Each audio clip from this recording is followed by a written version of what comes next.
大家好，这是一个很临时想要拍的 vlog。我现在午觉刚睡醒，然后泡了椰子油美式，还有洗了番茄，然后现在回到自己的房间，准备我的面试。那我要准备什么面试呢？这是我准备的一些问题集，就是呢，我有在申请加拿大的研究所，我一直不敢跟大家说，是因为我想说，我等到研究所录取了，我再跟大家讲，不然我一边分享我现在在准备研究所申请，然后后来呢又突然告知大家没有录取，这样会有点糗。但是呢，我就审视了一下，我到底为什么要拍 YouTube。我一部分也是想要记录一下我在人生的不同阶段想要做什么事情。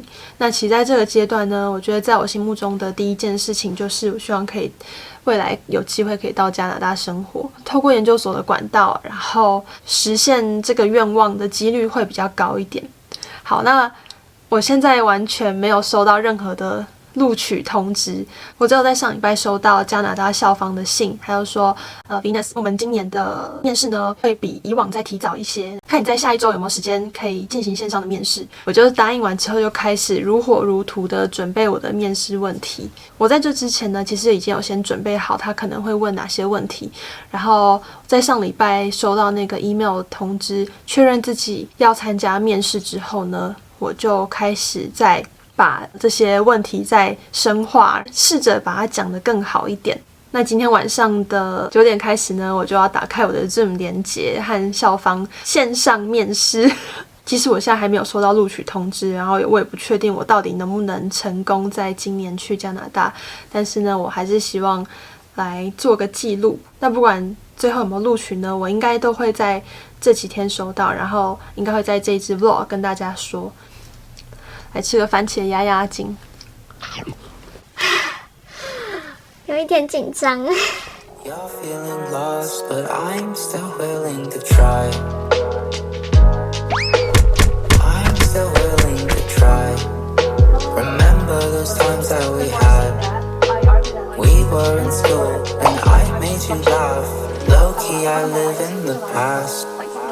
Trips to New Jersey and your pretty voice is the best. Bye. Your pretty voice is the best. 各位，我刚面试完，然后我非常非常紧张，因为呢，他一开始问我的问题不是我设想的，就是请先自我介绍。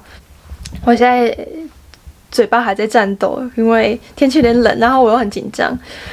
他一开始问我的问题是，就是有关我的申请资料里面的 writing sample， 然后他想要了解更多，了解为什么我要选这个主题，然后还有中西文化的不同。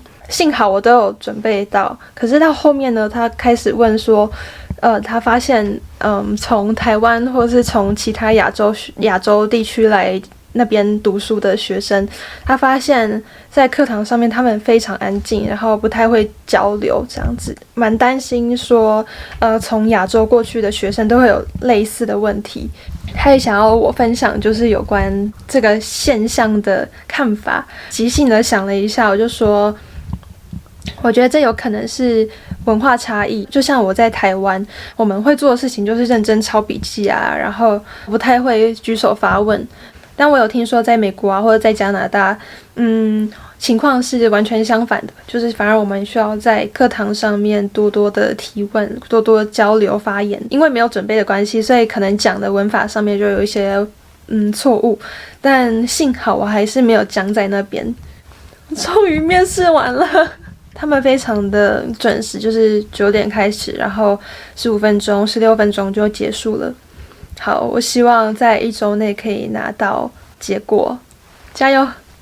不用加油，我就继续过我的研究生生活。明天去学校上课，班上第一个到的，所以可以先来偷拍一下我自己。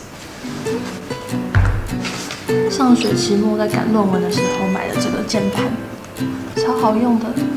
我的 iPad 是第3代，所以比较老了。我原本要买一个平板壳，然后这一边是键盘，但是没有相应的型号。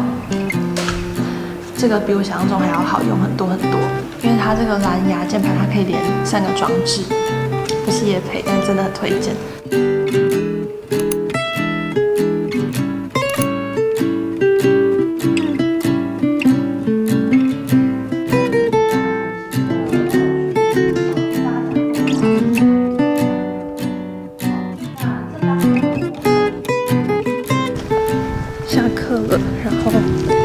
下要去把老师的讲义影印出来。今天气象预报说不会下雨，结果现在下雨了。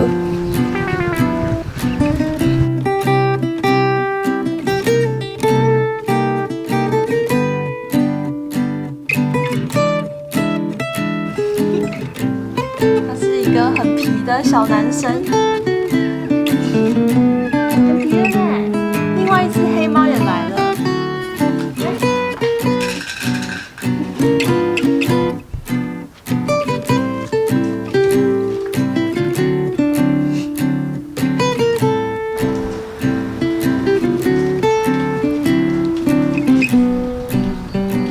我现在在这边跟大家更新一下，我前几天不是有参加面试吗？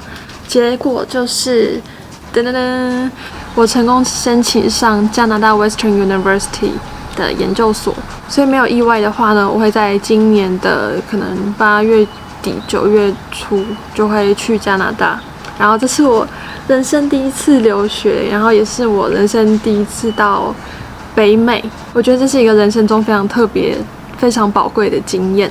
我在国小国中的时候就对英文很感兴趣，我就希望自己可以在一个英语国家的环境里面生活，然后或者是高中就去美国读书啊等等的，我就有这些想法。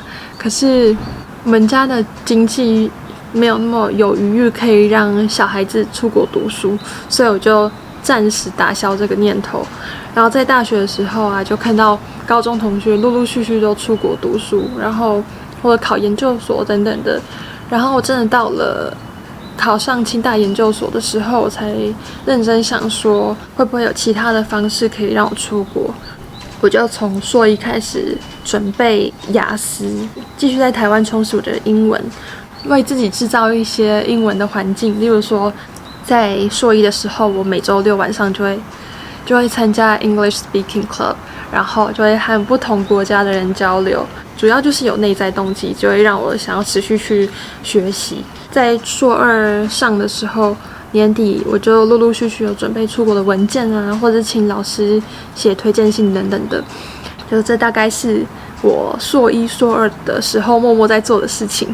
我就觉得好像有一种以前付出的心血都值得的感觉，就还蛮开心的。其实我把我当下收到录取信的反应拍起来，然后我应该会放在影片的最后，所以如果大家想要看我的当下反应的话呢，可以看到影片最后。然后同时我也知道这一个频道的观众呢，很大一部分都是跟我一样研究生啊，或者是比我小一点的高中生、大学生，大家都在为自己的第一志愿做努力。然后不管你的第一志愿在哪里，或者是同样也在准备留学的朋友们，也都祝你们一切顺利。我想要跟大家分享一下我前几天在散步的时候听的一个 podcast。通常人会很焦虑，都是因为我们的脑中想着过去的事情，或者是担忧着未来的事情，可是我们手边正在忙碌的进行当下的事情。这句话就有点点醒我。有时候我觉得很焦虑，都是我就是担心我这学期能不能写完论文啊，或者是还有哪些东西还没有学到，哪些东西还不够，就是看到自己不足的部分就会开始很焦虑。那个 podcaster 他就说，所以当我们意识到自己很焦虑的时候，我们就想到我们现在要做什么，然后我们就专注在眼前正在做的事情，就像是我眼前现在在拍影片，然后再面对你当下所要应对的问题。听了觉得蛮受用的，分享给大家。关于留学还有国外生活的开销还有房租，确切是什么数字我还不太清楚，大概只知道要花多少钱。因为刚好讲到我们家没有办法资助我这些嘛，所以我应该会用贷款的方式再去找看看有没有一些补助金啊、奖学金等等的可以 cover 我一些开销。所以我想要跟大家分享，其实不用画地自限，不要觉得说我的条件不符，然后就放弃你一直以来很想做的事情。那我的话，我就是一直反复问我自己，我真的要放弃吗？如果我可能30岁、40岁再回来看，我会不会后悔在这个年纪没有做这样的决定？当你真的有心想要完成这件事情的时候，下一句不是说全宇宙都会来帮助你。我觉得在全宇宙来帮助你之前呢，你自己在准备的过程中，你也会很有动力，因为你很确定了你的心意。所以呢，包括你在准备语言检定啊，这些别人看起来很煎熬的过程，对你来说虽然煎熬，可是同时你知道你做的是有意义的。然后呢，接着大家看到你正在努力，全宇宙就会来帮助你。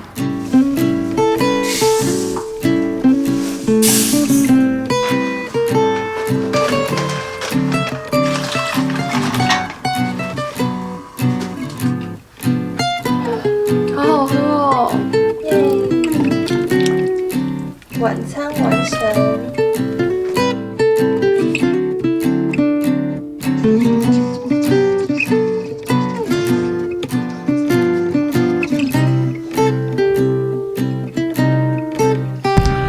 各位，我是非常激动。我刚在睡前再滑了一下我的 email， 我就收到了 offer。It is my pleasure to inform you that you have been offered submission to the art history。太开心了！